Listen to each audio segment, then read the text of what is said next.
The suburb of Claremont in Perth, Western Australia, is an affluent waterside area of gorgeous houses, high street shopping and buzzing nightlife. Ooh. But for a period in the mid to late 90s, it became an absolute ghost town. What was once a major hotspot for drinking and dancing became somewhere locals and tourists alike were terrified to step out in, even during the day. God. That was because a serial killer was on the loose, snatching young women off the street, never to return home. You would think in an upper-class area like this, all hands would be on deck for a speedy response and a quick arrest. Absolutely. But the person responsible wouldn't be found and brought to justice for more than 20 years. What? This is the story of the Claremont serial killer, which became the biggest police investigation in Australian history. I'm terrified and excited. Do you know much about this story? No, I don't. I know the name, the Claremont Killer, but I don't know much apart from that. I think after doing the Eric Edgar Cook story, the Claremont Killer is referenced quite a few times in that. Because that was in Perth as well. Yeah. It's one of those cases that I feel like anyone who, who it gets into the news or has any interest in true crime in Australia knows about it, but maybe not the details of it so much if you're not from Perth. Yes, yeah. In Perth, it's a massive, it's a very, very famous or infamous case. I was in Perth for work and an event, a work event I had was at the Claremont Hotel, which is the pub in Claremont.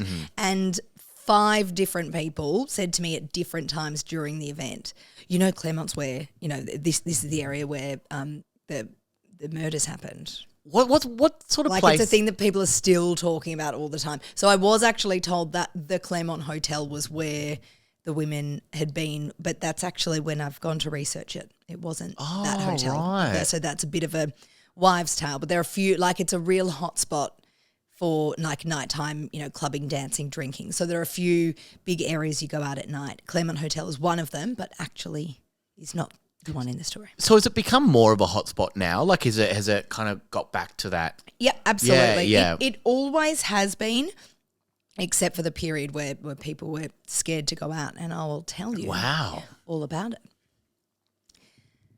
On January 26, 1996, so for those in Australia, you would know that January 26 is the public holiday that is labelled Australia Day. A lot of people rightly call it Invasion Day. That's you can look up the history of that yourself. If I say Australia Day in here, that's because at the time they called it that was what it was referred to, and that's what they were going out for. An 18-year-old girl called Sarah Spears was celebrating Australia Day. She and friends had a picnic in Kings Park and then went out for a night at Cottesloe's Ocean Beach Hotel. Beautiful place, Cottesloe as well. It's so nice. Beautiful. And also, Kings Park is such a beautiful big area as well. They have lots of concerts there and everything. It's a lovely place. So real, very known places, popular places. And also, very hot at that time of year as well in Perth. Very. Perth's always kind of a bit hotter. From us in Melbourne. Yeah, but it'd be 36 or something most days, Sarah's older sister, Amanda, who she was very, very close with, picked up Sarah and her friends at midnight from Cottesloe's Ocean Beach Hotel and took them to Club Bayview in Claremont. Claremont at the time was, as you may know it today, vibrant, fun and very affluent. It's an upper class suburb. Right, okay. It was described as a place where girls would go out shopping with their mothers during the day and then go out drinking with their friends at night. Right, okay. Like Chadstone. No. No, absolutely not. For international listeners, used to be. Yeah, for international listeners, that was a joke. Yeah. Chadstone is just a shopping centre, and that's all it is as a suburb. Sarah and her friends had what's been described as a normal night out. There were lots of young people out dancing and having fun. In the 90s, particularly, January 26 was a very popular date on the calendar to go out and celebrate. It's a public holiday as well, I think it was. Was it a public holiday? It is a public holiday. I don't even know. It is. I assume it was then too. Yeah. So, yes, the girls were a little boozed. But Amanda, Sarah's sister, said that Sarah was by no means out of control. She wasn't drunk enough to not know what was going on. Yeah, they were all a bit tipsy, but she wasn't. But nothing out of the ordinary. Yeah. They all kept drinking and dancing until 2 a.m. until Sarah decided she wanted to leave and she left on her own. Okay. A friend who was out with her told police that Sarah was speaking clearly. She wasn't upset. There was nothing wrong and a reason she left on her own. She just had enough of a night.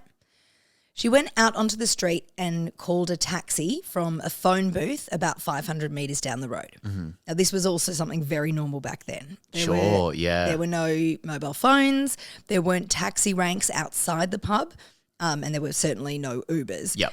So Swan Taxis, which is the taxi company in Perth, received the call from the phone booth from Sarah at 2:06 a.m.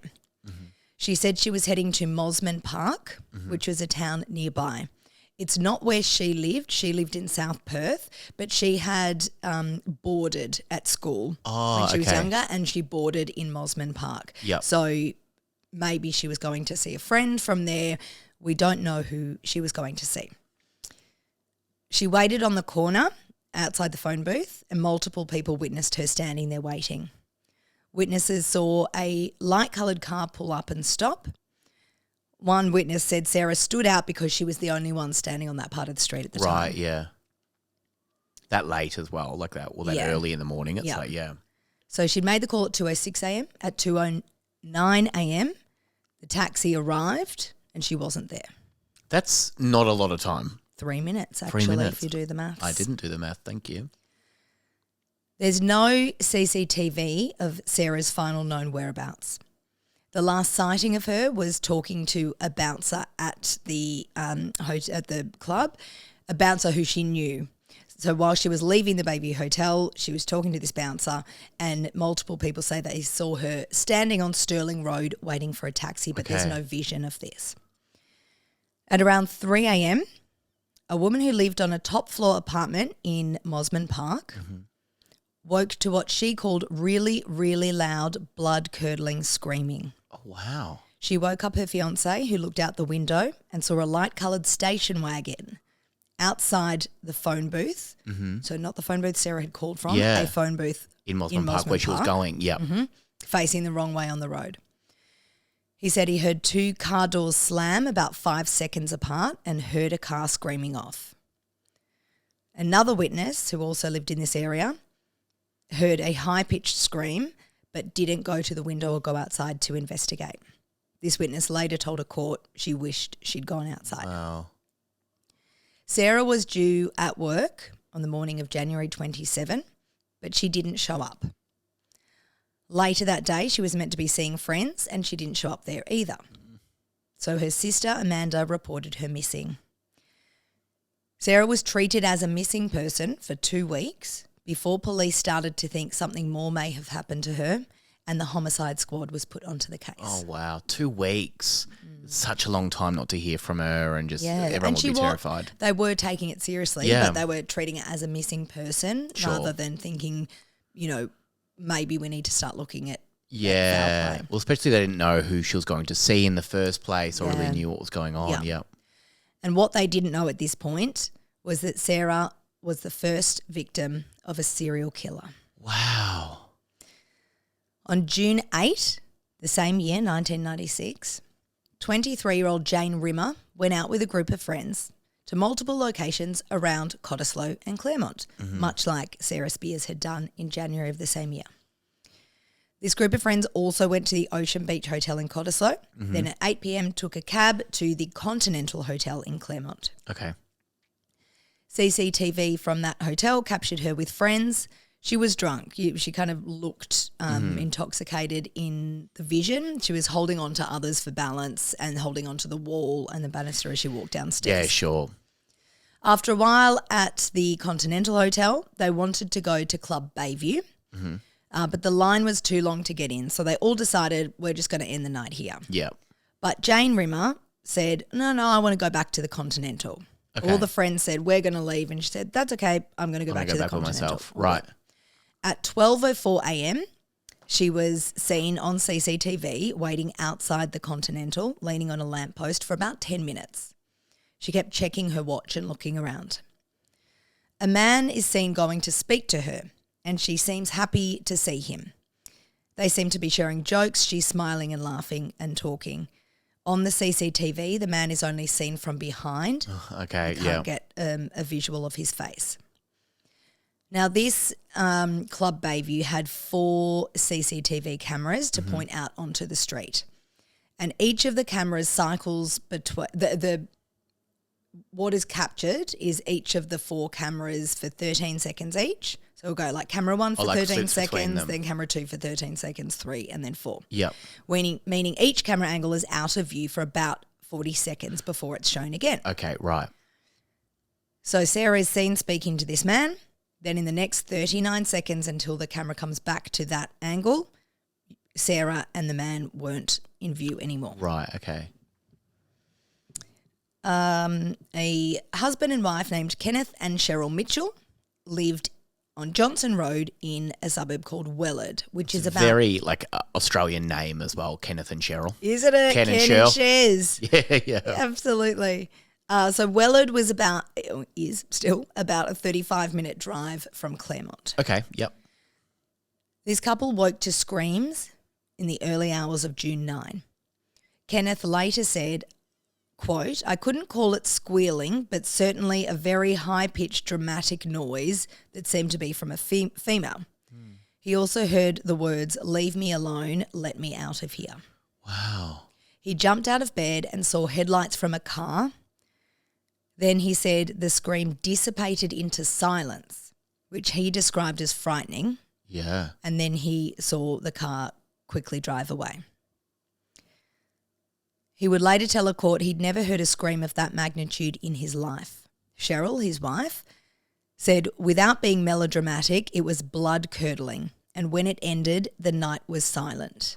That is so scary to go from that level of terror and how frightened she was and then just silence. That's so eerie, and you would not be able to go back to sleep. You'd be thinking about that for the rest of your life. Absolutely. Yeah, so it was like there was a scream that just stopped. Oh, God. And Terrifying. then the car driving away. When they heard and saw this that night, they didn't call the police. And so it's not like the bodies are left there. It's like, like in this, like I know we're quite early in this, but it's not like they're finding a body straight away. It's like, you'll go into this, sorry. If I haven't said it, Okay. I'm telling this story chronologically for you. God, you're good. The next afternoon, June 9, Jane didn't turn up for a family lunch, which they did every single Sunday. Then the following day, she didn't go to work. This is when she was reported missing. Friends who Jane was out with that night reported that she'd had an argument with a friend of hers named Sean while they were all out. Oh, okay. That night. Yeah. So the night she was last seen, she'd had an argument with a guy called Sean. Yep. He was described as someone with a nasty temper. And so all of a sudden all eyes turned to him. Sean, yeah. Police spoke to him but ruled him out as being involved in Jane's disappearance. That's all I could find about it. I don't know. I don't know that's why. interesting. Yeah. Pretty quickly, detectives wondered if the 2 girls' disappearances were linked. That's interesting. They decided to think about that straight away, because a lot of the time you think... Well, you would. It's 2 girls who've been out in the same night hotspot. Yeah, that's true. Yeah, you do hear cases though where it's like a while before they start to put 2 and 2 together, and the serial killer rather than 2 different... Well, there was no thought of a serial killer because Right. it was 2 missing girls Yeah, sure. who'd gone missing from the same area. Yeah, okay. They developed a task force called Task Force Macro to investigate both. They were pretty confident they were linked enough that they were investigating both under a task force. Yeah, sure. They tried to enhance the video footage from outside that they could see this man talking to Jane, but even NASA couldn't get a clear enough picture of the man Jane had been speaking to Calling be him able NASA? to. Well, I guess they must have been like the top dogs in terms of dealing with, I don't know, tech or something. Yeah, sure. Yeah. Even Dick Smith wasn't around. Well, Yeah. actually, I don't know if that's true. I don't know if that's true. But even NASA couldn't get a clear picture of this guy. The video footage was grainy. It was only from behind. In 1996 as well. The technology is exactly. not going to be as good. Yeah. That's so depressing to me that was that long ago. Like in my mind, that was... The 2000s not are just very the other long day ago. as well, yeah. Okay. 55 days after Jane was last seen, on August 3, 1996. A family was driving in Wellard when a rooster ran out in front of their car and into a bush. The kids in the car wanted to see if they could go and find the rooster. Cute. So the family pulled over and the kids went chasing after this rooster. The mum was very into flowers, and while she was kind of, watching after the kids, she saw about 3 meters into the kind of bush where they were off the side of the road. Yep.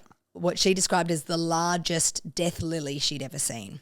Okay. No, I don't know what a death lily is. They're the ones that kind of like tubular. Oh, like a okay. white tubular Quite flower. beautiful, yeah. Yeah. So she wanted to go in and pick it. So, not its worth, by the way, I will say that. I know it's beautiful, but not its worth. I'm sure it's got lots of other wonderful qualities as well. Thank you so much. Thank you for letting me say that. I think, what are the qualities of flowers apart from beauty? Bees, pollen. Thank you for saying that. That's beautiful. The bees, you're welcome. The bees, thank you. The birds and the bees. Nice. Nice. So she went into the bushes to pick this beautiful death lily. She walked about 2 meters, 3 meters in, and she felt her foot kick against something. She looked down and realised it was a human foot. Oh, wow. Also, like, so lucky that they stopped in that exact spot. Right. Like, that is nuts. Well, not lucky for them. No, I know, but lucky that that body was found because at that point. Exactly. Yeah. Correct. The human foot was attached to the naked body of Jane Rimmer. Her throat had been cut and a folding knife, so like a pocket knife, with the Telecom logo on it was found nearby. So Telecom is now Telstra. So it's a telecommunications service. So it's like a, trying to think of American ones, T-Mobile. Yeah. Telstra. Yeah. So telecommunications company. It was called Telecom in the 90s. And there was this pocket knife with that logo on it. We have a Maysim here. We have so many different ones. We've got Dodo.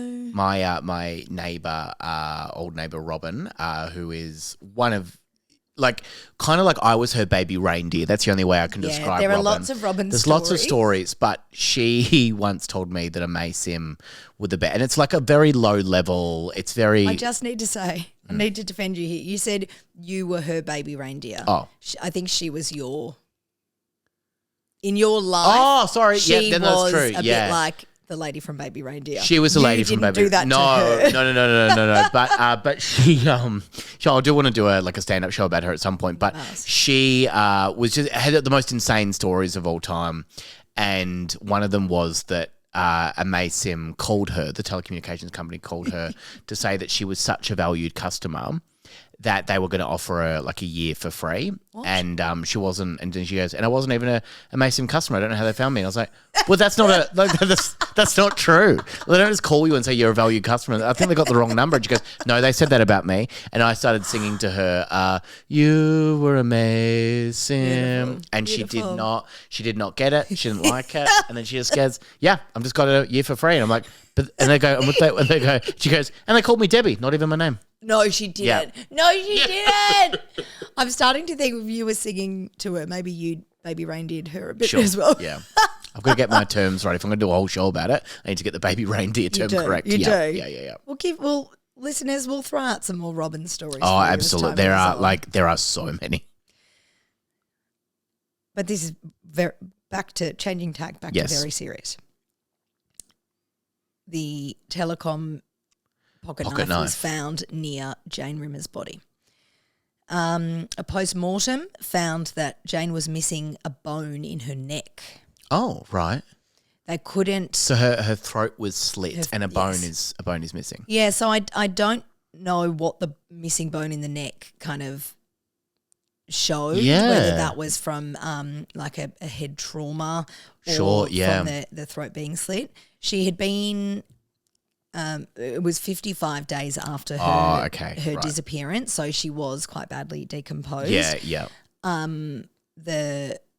I think they found that head trauma and the throat slitting could have contributed to her death, but I don't think they could work out a very, very clear cause of death.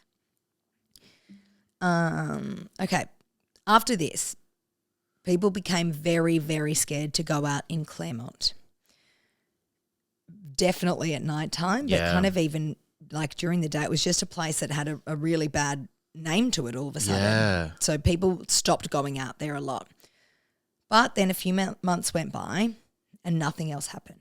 So things started to pick up again in Claremont and people felt a bit more at ease and a bit more comfortable. But perhaps this is exactly what the killer had been waiting for everyone's guards to have been let down. And you think like, also the first one happened in January, the second in June. Yeah, So late January and early June. Yeah. So it's like it's a bit of time. So you kind of think, if they gave it a few months again, it's like, they're going to strike again, and it's just terrifying. Yeah, well, more than a few months. The next part of this story happens on March 14, 1997. So from then next year. June until March. March 14 is, of course, St. Patrick's Day. And more importantly, do you know what else March 14 is, Sammy? March 14 is my birthday. Nope. Oh. It's Paudrey's birthday. Oh, Paudrey's birthday on March 14. Yeah. But yes, it was St. Patrick's Day as well. 27-year-old Kiara Glennon, who was Irish by her lineage, Yep. was out with friends in Claremont celebrating St. Patrick's Day. She was a young lawyer in Perth to be a bridesmaid for her sister's wedding. Oh, wow. So her family had moved to Perth when Kiara was about 7 years old. So they'd spent most of their lives there, but Kiara had actually been travelling and returned back to Perth for her sister's wedding. Right, okay. It was the day before the hens party, which I'm also going to call bachelorette party, because I've discovered that Americans don't call it hens party, and they're like, what do you mean? And I've also brought up a rooster earlier, so I might confuse people. It was So a rooster bachelorette party. Yep. It was so March 14 was the night before that. So Kiara had said, I don't want to go out. We're going to have a big day tomorrow. But everyone was like, come on, it's St. Paddy's Day. You're Irish. Let's go out. And she was talked into it. Every night's a bachelorette party for you, being a former bachelorette still. I thought you just meant being a current bachelorette. And also being a current spinster. Whoa. I feel like spinsters are only used about old people. Okay.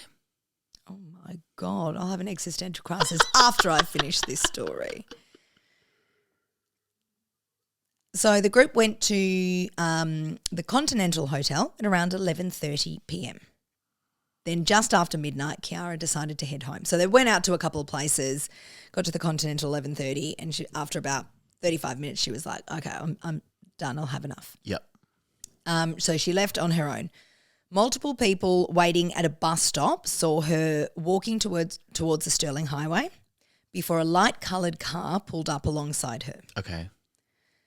A group of witnesses became known as the Burger Boys because they were a group of guys sitting outside eating at Hungry Jack's, Diggs's favourite, Yeah, when they saw Kiara across the street. Yep. One of the boys yelled out, "You're stupid for hitchhiking," and Kiara flipped in the bird. Oh. Another one of the Burger Boys said that she looked very intoxicated and not like someone who should have been walking along the street alone. Yeah, sure, yeah. The Burger Boys say they saw a Holden Commodore pull up and alongside Kiara and her leaning over to talk to the driver. Mm-hmm. None of them noticed if or when she got into the car. They didn't see that. Kiara didn't make it home. She missed a hair appointment the next morning, and then when she didn't turn up to her sister's hen/bachelorette party, she was reported missing. 3 days after she was last seen, her father made an impassioned plea via a press conference in the media, saying her parents knew that she was alive and that she had a fighting spirit, so knew she would be doing everything she could to get back home. On April 3, her body was found in Eglinton. I'm sorry if I'm pronouncing that wrong. A 45-minute drive north of Claremont. A young bushwalker was out in the area when he noticed a foul stench. He looked around and found Kiara's body, only partially clothed, badly covered with sticks and broken tree branches. Wow. Police and detectives found under her fingernails were there was stuff under her fingernails. Mm-hmm. It was tested and discovered to be debris only. That's the quote they used. Right. So it wasn't suitable for analysis. Yep. Years later, it would prove to be very important, but we'll get there. Wow. So they hung on to that. That's really good that they did. Any case at all, unsolved or not, you hang on to every piece of evidence.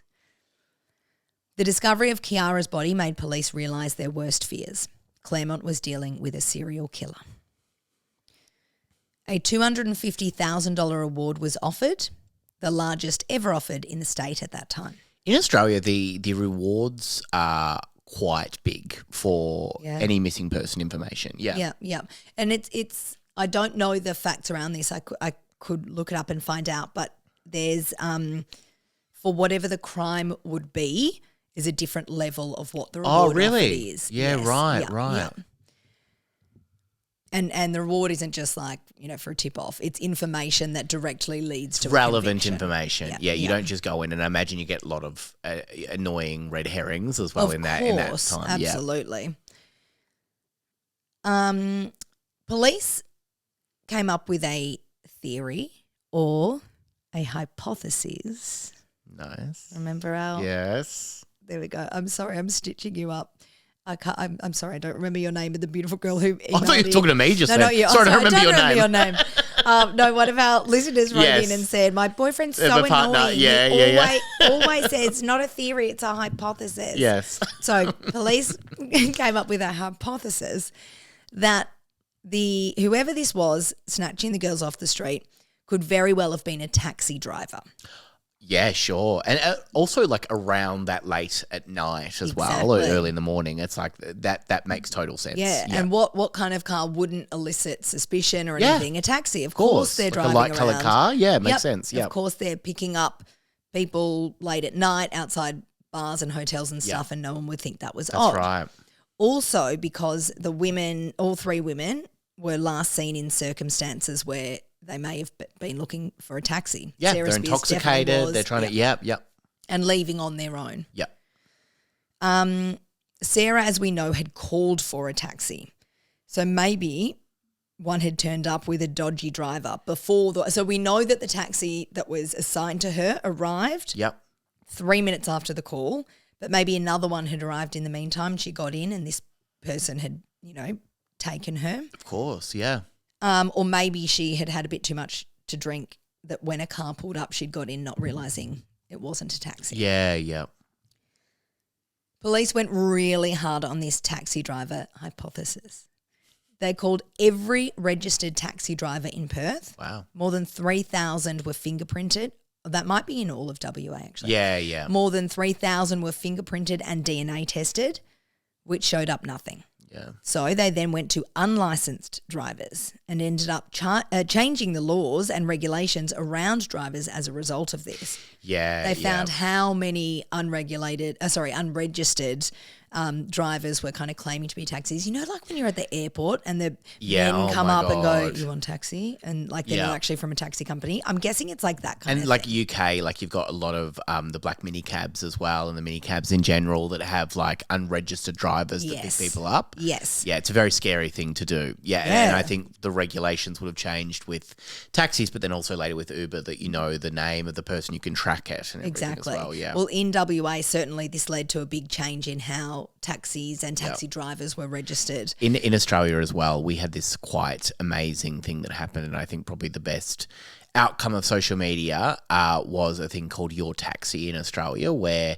people there was a hashtag called Your Taxi, and it was when Ubers kind of came in Australia, and people were like putting Your Taxi as a thing. So the taxi, whatever it is, like 13 cabs or whatever it is in Australia, they put out this thing being like, hey, hashtag Your Taxis on Twitter and say your favourite taxi experience of all time. Oh, so they were trying to run like a hashtag campaign. Yeah, but all of the experiences were like this was the worst experience. He didn't drop me off where I wanted to go. And it was just the whole campaign backfired. PR nightmare. It was a PR nightmare, and they went into major damage control after that. And they thought it was going to be a really fun and positive thing. Everyone's going to say their great taxi experience. It's like, this is why people don't want to use taxis anymore. Yeah. Also, because what a weird campaign to come up with. Everyone's going to want to share their fun taxi stories. It was for a prize. It was for a prize. Okay. But it wasn't just that. But it was like, no one had a good taxi experience. And I was like, oh God, yeah. Well, and that wasn't in the 90s either. No. So as a result of all this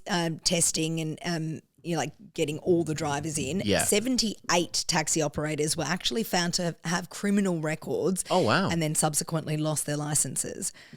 It changed the way taxis were marked as well. They didn't look like, they weren't like the yellow cabs that, and the way that they were licensed. But whether licensed or not, none of these 3,000 drivers could be linked to the killings. Wow.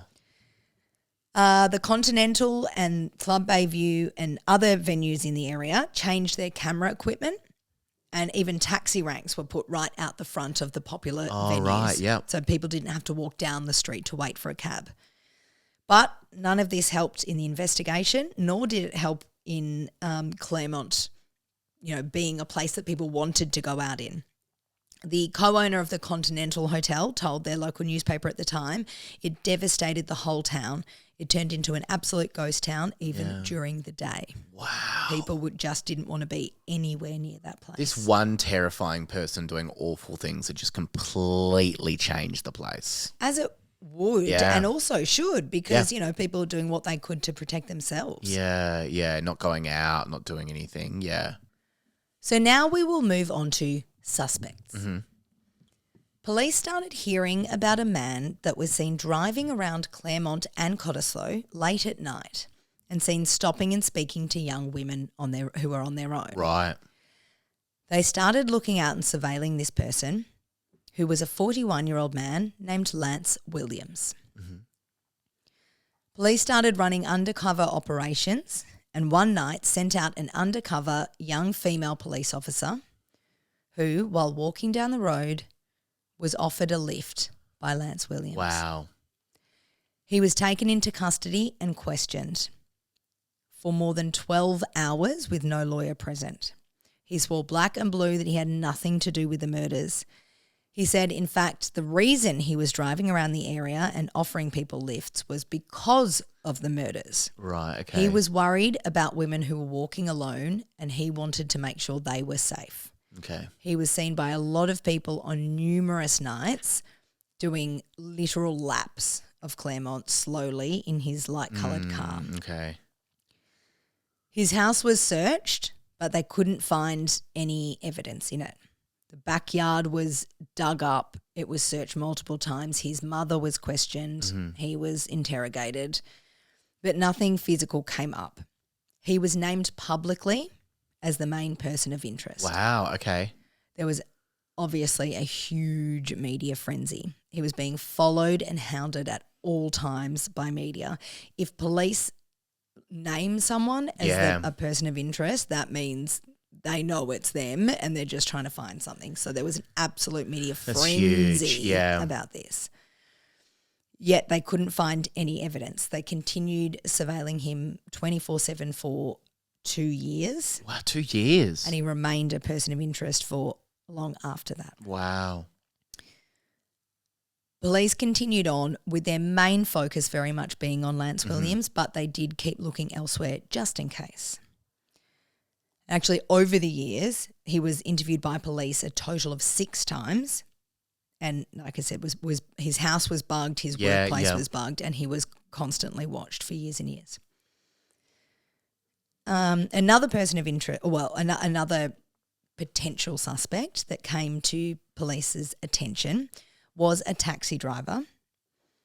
He had attracted attention early on because he came forward and said, I think, so Sarah Spears, the first girl to go missing, whose body has not turned up, that it was Jane and Kiara's bodies have been found at this time. Sarah is just a missing person still. This taxi driver named Stephen Ross said, I believe I gave Sarah a lift the night before this happened. He had also, when police looked into him, he had been driving all 3 nights that each of the 3 women had gone missing. He was interviewed by police back at the start, but nothing came of it. When they kept looking into this case over the years, his name came up again. His home was raided in 2004. 2004, okay, right.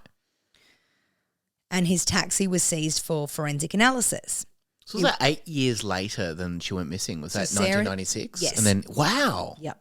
Yeah. So this is, they're looking at Lance Williams. And so Kiara Glennon is known to be the last victim of the Claremont Killer. In the years following, it was just the task force macro kept going and kept investigating, but just years would go by as they would just continue looking into things and looking into things. Yeah. And it was in 2004 that they went, what about that taxi driver who admitted to taking her the night before? Yep. He didn't volunteer that information. That was through questioning that he said that. I'm not sure, actually. Yeah, okay. He might have volunteered it initially, like when they called up the taxi drivers in, they might have said, have you ever seen this girl? And, you know, I'm actually not sure on those details. Stephen Ross said at the time he believed police wanted a taxi driver to be charged over the murders. He said, quote, they're trying to frame me. They can't find the killer and they're just going to put someone away. Right. Stephen Ross lived in a bungalow out the back of the mayor of Claremont's house. Oh, okay. The mayor of Claremont was named Peter Wagers. The mayor himself had copped a lot of criticism at the time of, you know, over 96 and 97 because he was the mayor of the town that these horrible things were happening in. Mm. So it's kind of, you know, what are you going to do to make it safer? A lot of pressure. Yeah, and people said he didn't really do anything to, you know, to make it safer. Right. In 2004, again, when this all kind of, they really picked back up the investigation, he became a person of interest. Oh. He only had an alibi for one of the nights, of the 3 nights they were looking into, but he also refused to cooperate with police. He refused to go in and be questioned and interviewed. That's weird. Police raided 2 homes he owned. He said he didn't have anything to hide, but he also didn't believe police had the right to look into him. They said you can't just point at someone and go, come with me, give us your DNA, we're going to raid your homes, you have to be interrogated. He was very, very, very against this, which I understand that, and I obviously agree with that. You can't just pick someone. You can't just point at someone at random and do that. A bit, But I also find it a bit odd that as the mayor of the town this has happened in, you would surely want it to all be clear. You know what's happened. You know what everyone's going through. Yeah. Wouldn't you just work with police to? Yeah, absolutely. Just clear your name and get it done with. Yeah. I feel like it was like a moral standing. Yeah, thing for him. Which is weird. So yeah, 2 of his houses were raided, and extensive forensic tests were conducted, including looking for bloodstains. Yeah. While his house was being raided by police, media had picked up on it, so there were cameras outside. He, the mayor, came out and said to the media, he accused them of accused the police of victimization. He said, quote, it's the most outrageous abuse of a fundamental right, a basic civil liberty. This is a gross invasion of privacy, a gross invasion of your right to have some anonymity. Right. So he was something like the president of like the Civil Liberties Council of Perth. Like he was very much about people having the right to privacy, like civil liberties, and that's kind of why he was saying he wasn't like working with police actively, because he was saying you don't get to just come and raid someone's home. Sure, yeah, but also you're the mayor of the town and you should try and find this person. Nothing of interest was uncovered in these raids. 2 other known criminals were looked into as potentially being suspects, including Bradley John Murdoch, Peter Falconio's killer. Oh, wow. We've done Really? in another story. Oh, wow. He was looked into but ruled out. Another person that was looked into and ruled out was a British murderer named Mark Dixie. In 2008, he was convicted of the 2005 rape and murder of an 18-year-old girl named Sally Ann Bowman in London. She was attacked and killed while walking home from a night out with friends. In the mid-90s, Mark Dixie was working in Claremont as a chef. Oh, wow. This seemed too close to, not too good to be true. Yeah, Obviously not what I mean, but it was like, but it makes sense to be him. But ultimately he was cleared Right. of the Claremont murders. Police did criminal profiling, and that came back with deciding whoever the Claremont killer was would be an employed person that people would be surprised when they found out who it was. Right, okay. It would be someone's neighbour, someone's colleague. No one would be able to believe it when this person was found. And you do see and hear about this often, like the quiet person that you don't even expect. Yeah, it was like it was just a normal person. Yeah, We never would have thought. And I don't know, what do you, like, of high-profile killers and murderers, serial murderers that you know, do you feel like, not that you know personally, I don't know them any, personally. Do you feel like more often you hear or think they're like creepy looking, or they look a bit like a serial killer, they're creepy, or like, oh wow, they look so normal? I think most of the time it's just they look so normal. I think that was the thing that, the Robert Farquharson episode that we did recently is a normal looking person. And I think a lot of the time, and what was great about Helen Garner's book, This House of Grief, is that she goes, you expect to see someone that could be a killer, Looks but you like don't. a monster. Yeah, because they're people. What do you think? Well, yeah, I think... Apart from like a Jeffrey Dahmer or, That's the thing, right? So Ted Bundy famously didn't, quote unquote, look like a murderer. But then you look at like Peter Dupas, which is one I'll do soon. That's a Melbourne one. He looks fucking creepy. Jeffrey Dahmer Dennis looked creepy. Nilsson. Yes. Yeah. Fred and Rose West. Yeah. I don't know. I think sometimes, but also like, I think a lot of the time you're kind of shocked with how normal people are. Well, the thing is, they're all humans. Yeah. Like, they're monsters inside, but they're all humans. So. Yeah, exactly. Yeah. So that was the profiling that was done. Wow. Okay, so in all these years that went past, the only other evidence directly in these any of these cases came about in late November 2000, which was 3 years after Kiara's death. Her family was visiting her grave one day when they made a horrific discovery. They got to the grave and saw that a pair of women's underwear with the initials CG, her initials, Kiara Glennon, written on the tag of the underwear, was left at the gravesite. Oh, my God. The underwear was taken and tested for DNA, and it was discovered to be her underwear. Police believe they had been in her work bag that had never been recovered. Wow.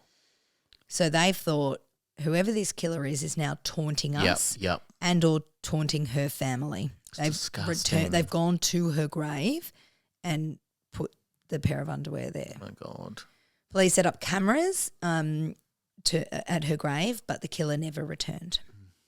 And after this, the years continued to roll by with no new evidence and nothing else of note really happening. Until 2008.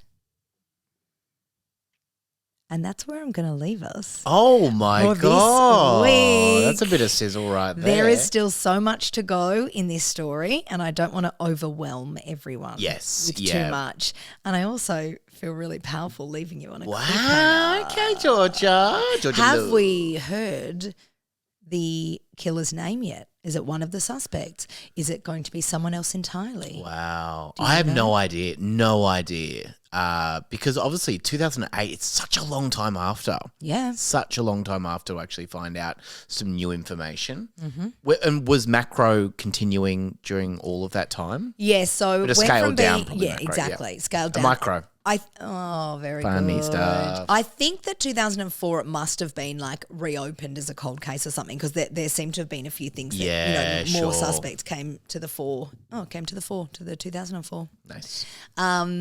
Yes, but it's 2008 where something pinged in a system. But you're going to have to wait for next week to hear that. Okay.